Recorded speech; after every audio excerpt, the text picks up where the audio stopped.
Am I meant to use that? Feel free. Slide it up. Can you hear me? Yeah.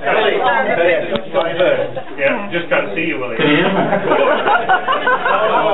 Stand up, Willie. You don't do it. Someone says stand up.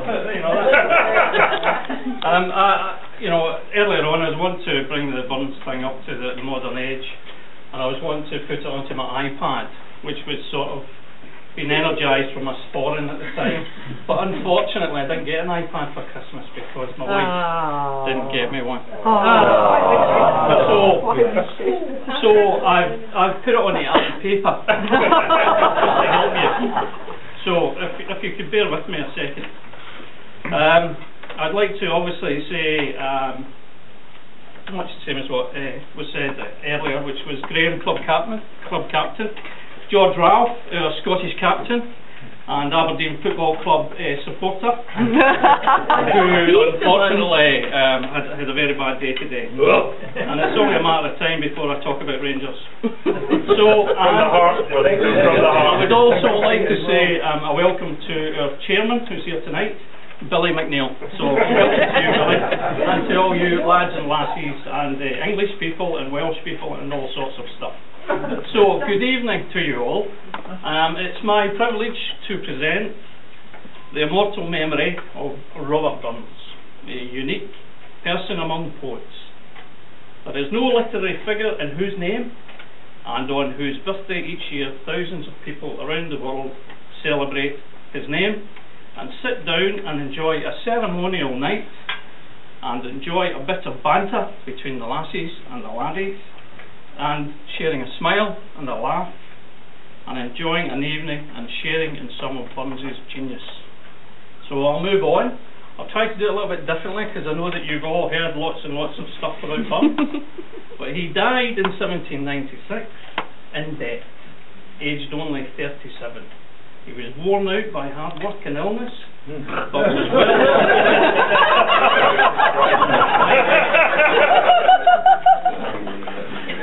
shagging, did someone say? The truest way to appreciate and honour this great poet is, of course, to read his work. And we tonight will share so many of his quotes with you. His poems and songs are full of remarkable, memorable thoughts and images. Among his lyrics are phrases and verses that are so universally known that their source is half forgotten. The best laid schemes of mice and men. Oh, with some power the gift they give us to see ourselves as others see us. Nae man can tether time or tide. One of the most remarkable things about Burns is his versatility. He is a superb love poet. As a boy of only 15, he began to write love poems, and he never stopped falling in love and writing about it, and carrying out lots of actions, of course. One of my favourites is "Till all the seas gang dry, my dear, and the rocks melt with the sun, I will love thee still, my dear, while the sands of life shall run dry." As a child he was well taught and was an avid reader all his life, but the poverty of his father prevented his college education, and he felt the lack of it. Less in himself than in others view of him. Sometimes he played up to the heaven-taught ploughman. Often he resented it.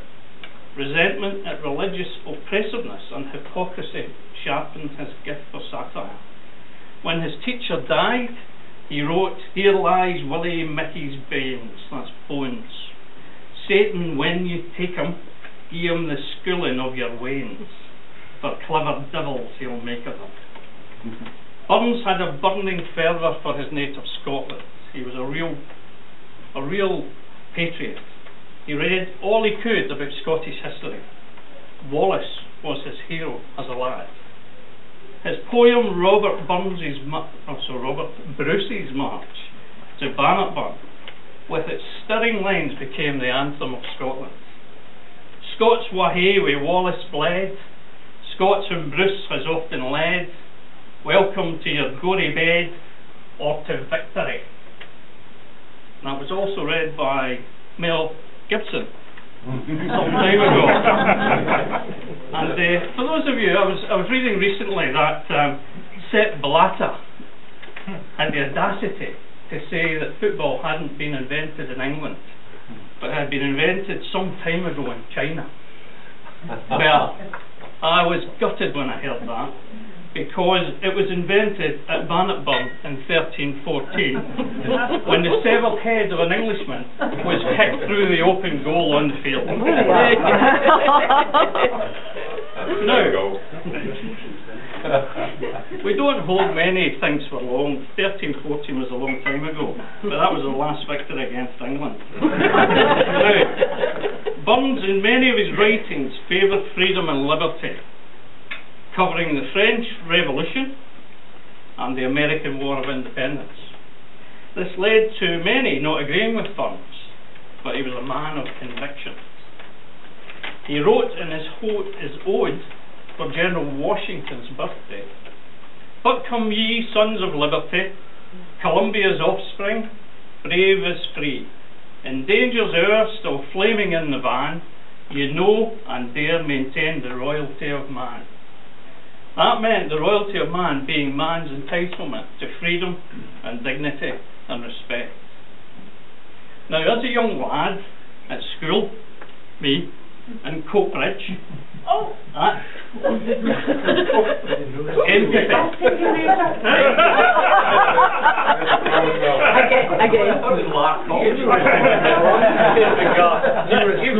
Willie.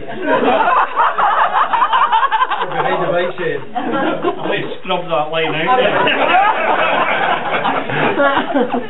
I'm so sorry. I apologize.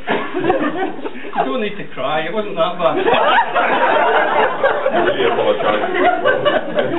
As a young lad, back in Coatbridge in my younger days, I had to study what became my favourite Burns piece of history, really, Tam O'Shanter.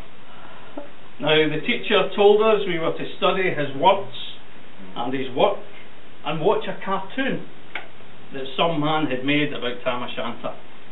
So off we went, all of us, to the area in the school to watch it, and this bloke had spent all his life making this cartoon. And you know what? It was shit. I have to tell you, it was little black and white figures running across, and we were all thinking, it took you how long to do that? But anyway, it was his way of celebrating Burns. Now, I can't remember his name, but what I can tell you about Tam O'Shanter was it was a fantastic story. It was this guy who'd clearly had a few bits to drink on a blustery, wintry, stormy Ayrshire night.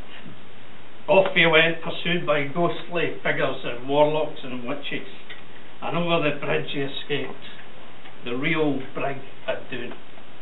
Now, Brig of Doon, if you've never been to Brig of Doon, is a fantastic place. We went there for a wedding, and my daughter, what age was she? Do you remember? 13. Said she was going to be married there, which was a bit of a surprise to me, I have to say.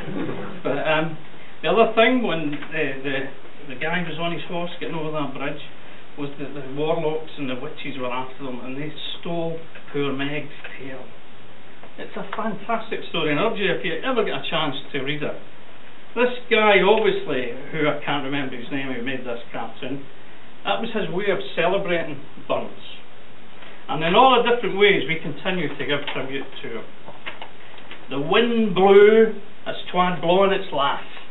The rattling showers rose on the blast. The speedy gleams the darkness swallowed. Loud, deep and lang the thunder bellowed. Night a child might understand. The devil had business on his hand. Absolutely stirring stuff. Burns' variety of themes and styles is outstanding. His own humanity as an individual and this extended feeling for the wider humanity shone through in everything he wrote. We all know he loved the lassies, and he sired a few along the way, but his writings endure the years. And every new year we welcome a new start, and one and all celebrate with For Auld Lang Syne.